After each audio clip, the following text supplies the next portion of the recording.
Welcome to Brain Vision. Hi everyone, so what we have is long aluminum wires with a diameter of 5 millimeters and a density of 2,702 kilograms per cubic meter and a CP value of 0.896 kilojoules per kilogram degrees Celsius. That's extruded at a temperature of 250 degrees C and cooled to 50 degrees Celsius in air that's at 25 degrees C.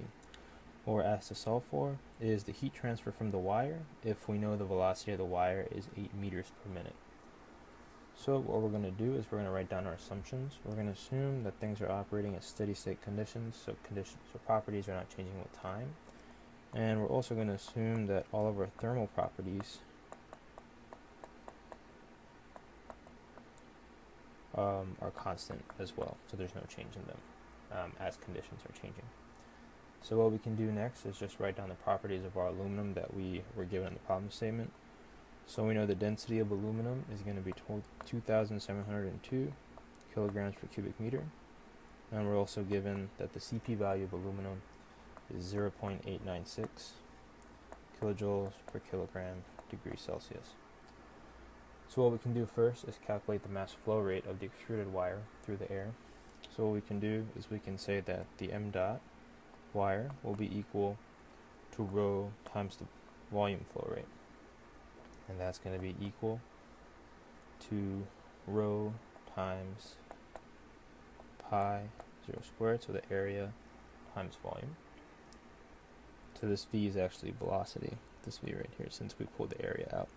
So what this allows us to do is just use the quantities that are given to us in the problem to go ahead and solve for the mass flow rate of our wire. And we can see by plugging in for rho for the radius and the velocity that's given to us, we solve for a mass flow rate of the extruded wire through the air to be 0.00774 kilograms per second. Next, what we can do is go ahead and do our energy balance and say that the energy coming into the system minus the energy leaving the system is equal to the total change in energy of the system. Now, since we're operating at steady state conditions, this total change in energy of the system will be equal to 0. So we can say that E dot coming in is equal to E dot coming out. Now, since we took the wire as our system, we can say that the energy coming in is going to be m dot H1, which will be equal to the total heat that leaves the wire plus m dot H2. Now, solving for Q out, we'll see that Q out will be equal to m dot H1 minus H2. Now, using the definition of specific enthalpy, we can say that H is equal to Cp times T, and say that m dot Cp T1 minus T2 is equal to Q dot out. And that's what we're solving for.